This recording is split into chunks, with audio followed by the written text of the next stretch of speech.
Understanding the difference and relationship between a composition and a recording is fundamental to understanding music royalties. A composition and a recording are two distinct things.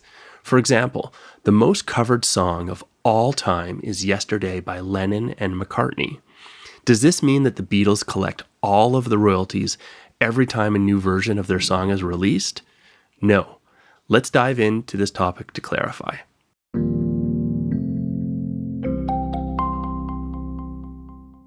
Hi, I'm Joel from CMRCI. For more content on music royalties and copyright, subscribe to this channel or visit cmrci.ca. A music composition is an original musical creation. It can be instrumental or vocal. It can be with or without lyrics.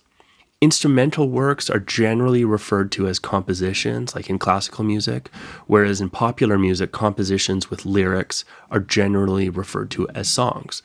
Now, here's the important part. The moment a composition is recorded in any way, that is written down, a phone recording, a video recording on the back of a napkin, it is protected by copyright law. There are two parts to this, or rights holders, entitled to receive royalties. The first is the composer. This is the person who actually wrote the music, in this case, John and Paul. And the second is the publisher. This is the person or company who seeks out revenue opportunities for a song. This could be to license your music, to help collect all the royalties, negotiate deals, connect you with their network, pitch your song to other artists to cover.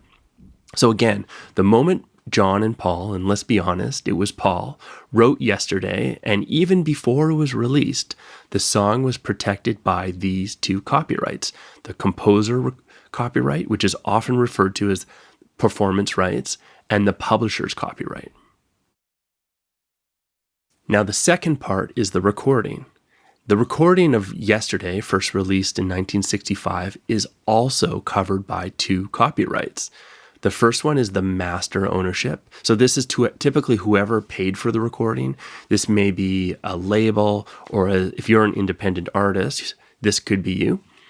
There's also the performer royalty, different than performance royalty.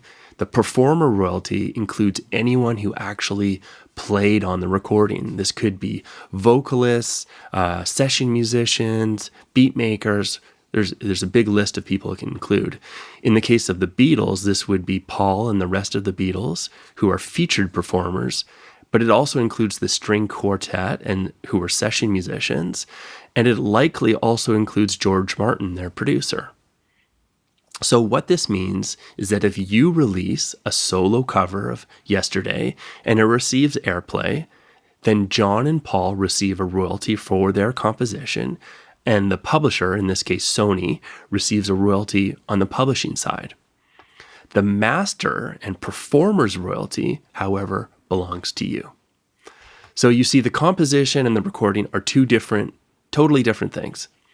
Now, this is the very beginning of a big topic. For more information on copyrights and royalties, subscribe to this channel and visit cmrci.ca. If you have any questions, drop them in the comments.